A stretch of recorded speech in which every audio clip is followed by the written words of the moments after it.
আসসালামু আলাইকুম।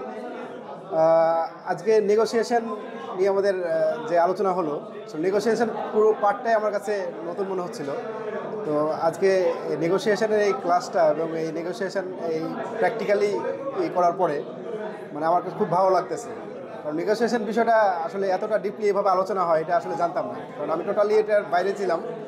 তো আজকে এই নেগোসিয়েশন পার্টটা করার পরে আমার ভেতরে একটা মানে অন্যরকম একটা ফিলিংস কাজ করতেছে যে না, আমি এখন আমি যে ট্র্যাকে আছি ট্র্যাকের বাইরে গেলেও আমি প্রক্রিমেন্টে গেলেও বা পারচেসের মধ্যে গেলেও আমি ভালোভাবে এই কাজটা করতে পারবো মনে হচ্ছে। আজকের ক্লাসটা মানে একদম অস্থির, মানে খুব ভালো হচ্ছিল, মানে কেন জানি মনে হচ্ছে এরকম ক্লাস প্রতিদিন দরকার।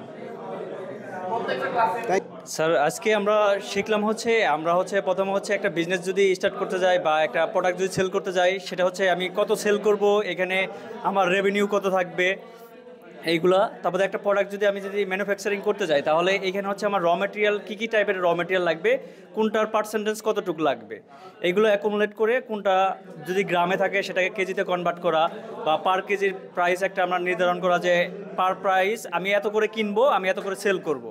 মানে এখানে রেভিনিউটা ফিক্স করা, তারপরে হচ্ছে এগুলো একটা বুম জেনারেট করা, বুম জেনারেট করে আমার ফাইনাল রিকোয়ারমেন্টটা জেনারেট করা, তারপর হচ্ছে যারা থাকবে সাপ্লায়ার থাকবে তাদের সাথে নেগোসিয়েশন করা, যে এখানে নেগোসিয়েশনের টার্মস অ্যান্ড কন্ডিশন থাকবে, প্রাইস থাকবে, তারপরে ওনারা লিড টাইম থাকবে, তারপরে delivery facilities, logistic facilities supplier দিবে না আমরা বহন করব, এইগুলো নিয়ে নেগোসিয়েশন করা।